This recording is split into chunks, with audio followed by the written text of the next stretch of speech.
Cela nous a poussé à faire comprendre à la jeunesse chez nous qu'il y a un certain âge qu'il faut décider de quitter. Vous savez, la bénédiction d'Abraham, c'est quand il a quitté. Quand il a quitté la maison de ses parents. Il y a certaines choses pour que Dieu le fasse dans ta vie, il faut quitter. Il y a des choses pour les obtenir, il faut quitter la maison de ton père. Il y a certains niveaux et certaines coopérations pour les faire, il faut apprendre à quitter. Quand on est dans la maison de son père, on est appelé enfant. Mais quand on quitte la maison de son père, on est appelé fils. La différence entre enfant et fils, Ésaïe chapitre 9 nous dit, un enfant nous est né, mais le fils nous est donné. L'enfant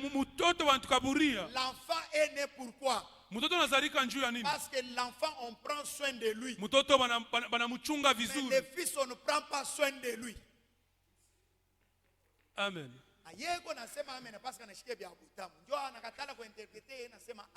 Amen. L'enfant, on fait tout pour lui. Le fils, on ne fait pas tout pour lui.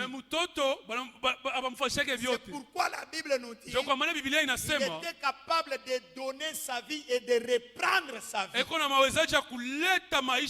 Je révolte la jeunesse.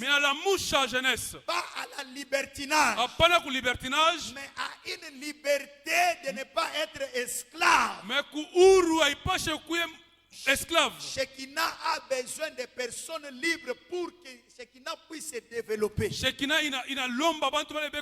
L'enfant ne peut pas faire ce que le fils fait. L'enfant agit comme un enfant.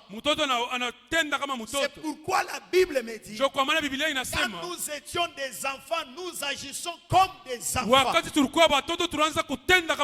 la Bible continue pour me dire, on ne peut pas donner à un enfant l'héritage, mais l'héritage on le donne à un fils. Je révolte la jeunesse de Shekinah la gloire. Papa Pierre Mwamba, il a besoin de fils et non des enfants. Parce que le comportement d'un enfant, c'est de lui caresser à tout moment. L'enfant,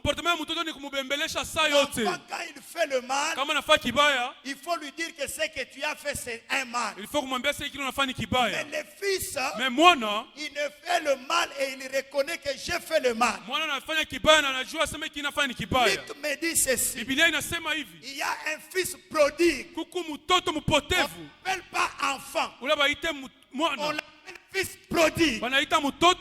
On met la entre enfant prodigue et fils prodigue.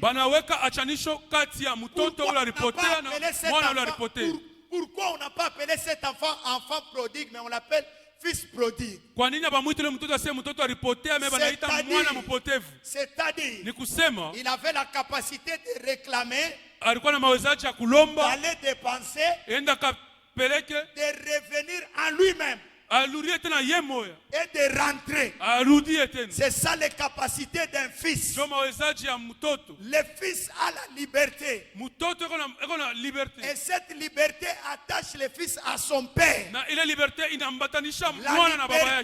liberté ne sépare pas le fils de son père. Mais la liberté et la richesse attache le fils à son père. L'amour d'un fils comme Jésus arrive à une dimension de dire, à la croix, Jésus dit, Père, Baba, je remets mon esprit entre tes mains.